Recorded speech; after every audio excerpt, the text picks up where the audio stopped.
5 seconds to go. Sir, we in Parliament are being asked to endorse the proclamation.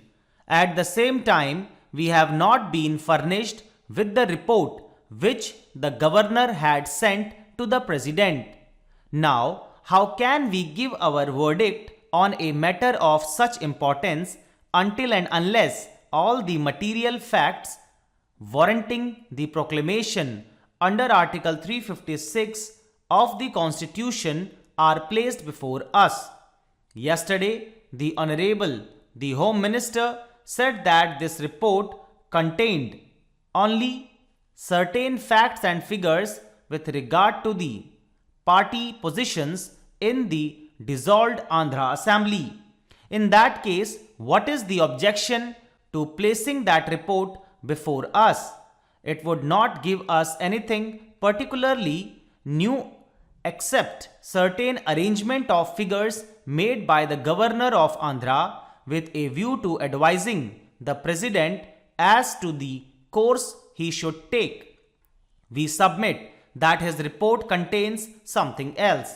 It was the duty of the government to place the entire report before us for the closest possible scrutiny and the most meticulous examination by members of this House and of the other House, because this report lies at the bottom of the whole thing as far as the constitutionality of the action of the President is concerned.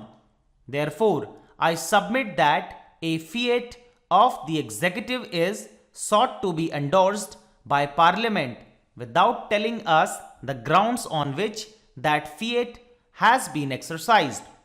Constitutionally, this is improper.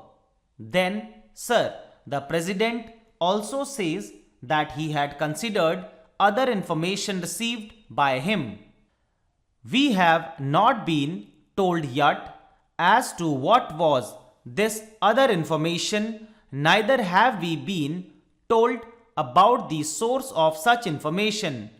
I do not know exactly on what basis the President applied his mind to the subject.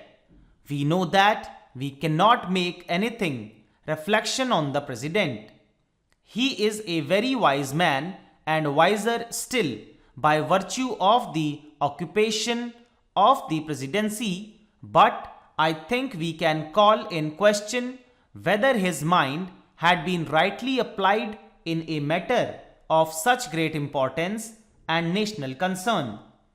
Our contention is that the President has not been in a position to apply his mind fairly and squarely to this subject because the report which had been submitted to him had been perverse, distorted, and false.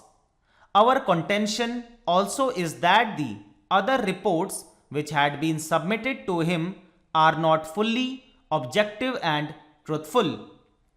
This we are in a position to say all the more because if the case for the government was so foolproof, Dr. Kadzu would have been the last person to withhold his report from us. I think that something is wrong in the reports, and maybe the members of this House, having looked at the reports, would have discovered certain facts which do not go to justify the case that the government has sought to make out in support of the proclamation. Apprehending such a possibility, I think Dr. Kadzu has thought it wise to withhold this report from the House.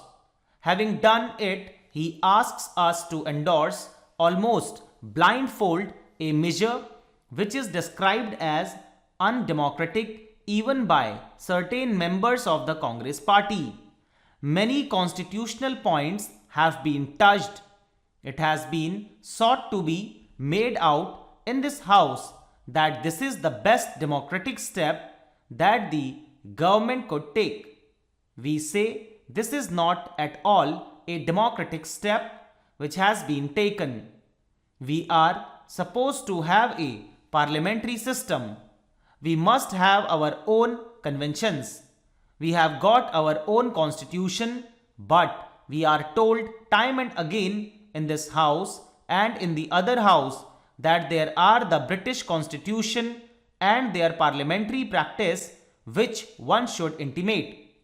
Now, imagine a situation of this sort in England. Would the Crown have taken such a measure at all if a certain party had been voted out of office by the opposition? I think in a comparable situation there, the king would have inevitably called the leader of the opposition to explore the possibilities of forming a government.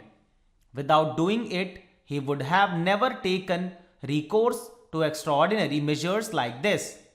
If this method had been resorted to in the United Kingdom, a serious constitutional crisis affecting not merely the internal politics of the Parliament but the political life outside would have ensued. In France, for instance, there are many parties. No party by itself enjoys an absolute or a comfortable majority. What happens there? Ministry is formed, and there we find the president takes upon himself the responsibility of exploring ways and means of finding whether any particular party or any leader of any party is in a position to present a government which would command the confidence of a certain majority in the Chamber of Deputies. Without resorting to the objective test, he does not take recourse to extraordinary measures. In the present case, I say, this objective test has not been at all applied. One may or may not have certain feelings. Stop.